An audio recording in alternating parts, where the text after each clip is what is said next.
Hello friends, आप सभी का स्वागत है आपके अपने YouTube channel super study tricks में। आज हम डिस्कस करने वाले हैं केबीएस कल्चर से रिलेटेड कुछ इंपॉर्टेंट फैक्ट। तो सबसे पहले आपसे पूछा जा सकता है कि केबीएस फंडे के बारे में बताइए कि आप केबीएस फंडे के बारे में क्या जानते हैं। तो इसमें आपको क्या बताना है, आइए देखते हैं। तो बात करें अगर हम केबीएस फंडे की, तो केबीएस फंडे कब मनाया जाता है? तो यह मनाया जाता है दूसरे शनिवार को छोड़कर हर एक शनिवार को क्या मनाया जाता है? केबीएस में फंडे मनाया जाता है। इसी का हिंदी नाम क्या हो जाएगा? आनंद बार। आप ऐसे याद कर सकते हैं। तो अगर आपसे इंटरव्यू में पूछा जाए कि केबीएस फंडे क्या है, तो केबीएस फंडे क्या है और कब मनाया जाता है, तो यह कब मनाया जाता है? सेकंड सैटरडे को छोड़कर हर एक शनिवार को मनाया जाता है। ऑब्जेक्टिव की बात करें तो क्या हो जाएंगे? Bring out to the hidden talent in different field. मतलब क्या हो जाएगा इस बात का कि विभिन्न क्षेत्रों में छिपी हुई प्रतिभा को बाहर लाना है, कि बच्चों के अंदर जो हिडन टैलेंट है उसको कहाँ लाना है, उसको बाहर लाना है, उसको उजागर करना है और एक सही दिशा देनी है। इसलिए हमने किसका कौन सा इनिशिएटिव स्टार्ट किया है केवीएस ने? केवीएस फंडे। और केवीएस फंडे कब मनाया जाएगा? सेकंड सैटरडे को छोड़कर प्रत्येक शनिवार को। आइए इससे रिलेटेड कुछ मेन मेन पॉइंट देख लेते हैं कि कौन कौन से मुख्य पॉइंट हो जाएंगे। तो इस दिन जो मोस्ट इम्पोर्टेंट है वह क्या होगा? इस दिन बच्चे जो है, छात्र किताबें नहीं लाएंगे, कि इस दिन क्या है, किताबें नहीं लानी बच्चों को। और पेरेंट्स किस तरह से इन्वॉल्व हो सकते हैं? Parents as a volunteer involve हो सकते हैं। तो कौन कौन से पॉइंट आपको ध्यान रखने हैं? केबीएस फंडे, हिंदी में नाम आनंद बार। उद्देश्य क्या है? विभिन्न क्षेत्रों में छिपी हुई प्रतिभा को बाहर लाना। इस दिन छात्र किताबें नहीं लाएंगे और पेरेंट्स इन्वॉल्व हो सकते हैं, नहीं हो सकते? तो पेरेंट्स इन्वॉल्व हो सकते हैं। और किस तरीके से इन्वॉल्व हो सकते हैं? एज ए वॉलंटियर, बच्चों को गाइड करने के लिए। इसमें आप देख सकते हैं कौन कौन सी इंपॉर्टेंट एक्टिविटीज हो जाएंगी। तो इंपॉर्टेंट एक्टिविटीज़ की अगर हम बात करें तो सबसे पहले होगी को करिकुलम एक्टिविटीज़। जैसे आप बच्चे को म्यूजिक सिखा सकते हैं, डांस सिखा सकते हैं, जिसमें भी बच्चे की रुचि है आप उसमें बच्चे को निपुण कर सकते हैं। तो ये पॉइंट्स आपको याद रखने हैं। उसके बाद अगर हम बात करें क्लब एक्टिविटीज़ की, तो क्लब एक्टिविटीज़ कौन कौन सी हो सकती हैं? जैसे ईवीएस क्लब, रीडिंग क्लब। उसके बाद स्पोर्ट्स एक्टिविटीज़ करा सकते हैं, स्किल डेवलपमेंट पर काम कर सकते हैं।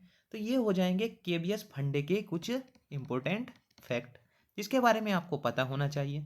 नेक्स्ट देखते हैं। तो केबीएस का मोस्ट इंपॉर्टेंट इनिशिएटिव है बैक टू बेसिक्स। तो बैक टू बेसिक्स कब स्टार्ट हुआ अगर आपसे पूछा जाए तो आप क्या बताओगे कि बैक टू बेसिक कब स्टार्ट हुआ है? तो यह स्टार्ट हुआ है 2017-2018 के बीच। कौन सी कक्षा के लिए है? तो बैक टू बेसिक्स है क्लास 1 to 8 के लिए। अगर आपसे पूछा जाए कि इसके ऑब्जेक्टिव क्या है, तो यह हो जाएगा to fill the learning gap. अगर आपसे क्वेश्चन पूछा जाए कि इसके बेसिक न्यूमरेसी एंड रीडिंग को डेवलप करने के लिए ये स्टार्ट किया गया है, कि बच्चे को क्या आनी चाहिए? बेसिक न्यूमरेसी आनी चाहिए, रीडिंग आनी चाहिए। तो ये इसका एम हो जाएगा। और इसका एम क्या होगा? बेसिक जितने भी स्किल्स हैं उनको डेवलप करना है, इसका काम हो जाएगा। तो कौन कौन से बेसिक स्किल डेवलप करने हैं हमें बच्चे में? रिमेंबरिंग, वोकैब, ड्रिल, एक्यूरेसी और हैंड राइटिंग। आप इसे देखेंगे थोड़ा थोड़ा एनसीएफ से कॉन्ट्राडिक्ट मिलेगा। जैसे एनसीएफ में हम बात नहीं करते किसकी? हैंड राइटिंग पर इतना जोर नहीं देते, हम एक्यूरेसी पर नहीं देते। लेकिन बैक टू बेसिक्स में क्या है, हम हैंड राइटिंग पर भी ध्यान देंगे बच्चे के। क्लास 1 to 8 रहेगा। 2017 से 2018 में स्टार्ट किया गया था। बेसिक न्यूमरेसी एंड रीडिंग को डेवलप करने के लिए इसको स्टार्ट किया गया है केबीएस के द्वारा। तो ये आपको याद रखना है। और मोस्ट इंपॉर्टेंट अगर आपसे पूछा जाए कि एम क्या हो जाएगा बैक टू बेसिक्स का, तो आपको सीधा सीधा बताना है सिलेट। क्या एम हो जाएगा? सिलेट। सिलेट की फुल फॉर्म क्या हो जाएगी? Student student learning attainment for targeted empowerment of teacher and student. तो क्या फुल फॉर्म हो जाएगी? Student learning attainment for targeted empowerment of teacher and student. तो ये आपको याद रखना है। तो गाइस आज की वीडियो में जो हमने डिस्कस किया है उसे एक बार रिवाइज कर लेते हैं। तो सबसे पहले अगर हम बात करें केबीएस की, तो केबीएस में क्या सेलिब्रेट किया जाता है? फंडे। कब सेलिब्रेट किया जाता है? सेकंड सैटरडे को छोड़कर हर एक सैटरडे को। इसी का हिंदी में नाम क्या हो जाएगा? आनंद बार। अब ये स्टार्ट किया गया है तो कुछ ना कुछ तो इसका उद्देश्य होगा। तो उद्देश्य क्या है? बच्चों के अंदर जो हिडन टैलेंट है उसको बाहर लाना। जैसे किसी बच्चे की स्पोर्ट्स में रुचि है तो उसके स्पोर्ट्स के लिए उजागर करना। किसी को म्यूजिक में है इंटरेस्ट तो उसे म्यूजिक के लिए प्रेरित करना। तो इस तरीके से हो जाएगा, ये आपको ध्यान रखना है। मेन पॉइंट क्या होगी? इस दिन बच्चे क्या नहीं लाएंगे? किताबें नहीं लाएंगे।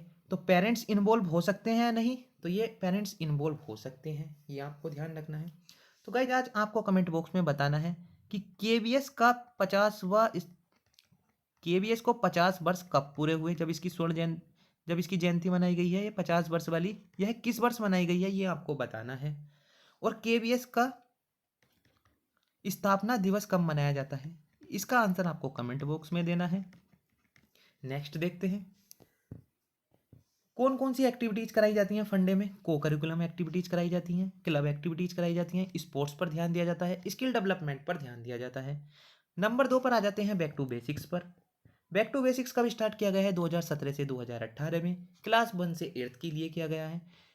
ऑब्जेक्टिव क्या हो जाएगा, to fill the learning gap, यानी लर्निंग गैप को कम करना ही क्या हो जाएगा, ऑब्जेक्टिव हो जाएगा। जैसे बच्चों के बेसिक्स हैं उनको क्या करना है, इसमें क्लियर करना है। जैसे बच्चे के बेसिक न्यूमरेसी पर ध्यान देना है, रीडिंग पर ध्यान देना है। एम क्या हो जाएगा, development basic skill like remembering, vocab, drill, accuracy and hand writing. अगर आपसे एक शब्द में पूछा जाए कि बेसिक एम बता दीजिए आप कि बैक टू बेसिक्स का बेसिक एम क्या है, तो आपको सीधा सीधा बताना है स्लेट। क्या हो जाएगा, स्लेट। स्लेट की फुल फॉर्म अगर पूछी जाए तो आपको बतानी है student learning attainment for targeted empowerment. तो गाइज कैसी लगी हमारी वीडियो हमें कमेंट बॉक्स में अवश्य बताइएगा। और वीडियो अच्छी लगी हो तो वीडियो को लाइक और चैनल को सब्सक्राइब करना मत भूलना, जिससे हम आगे भी आपको ऐसी वीडियो देते रहें। थैंक यू फ्रेंड्स, और आपको आपके इंटरव्यू के लिए अग्रिम बधाइयाँ। धन्यवाद।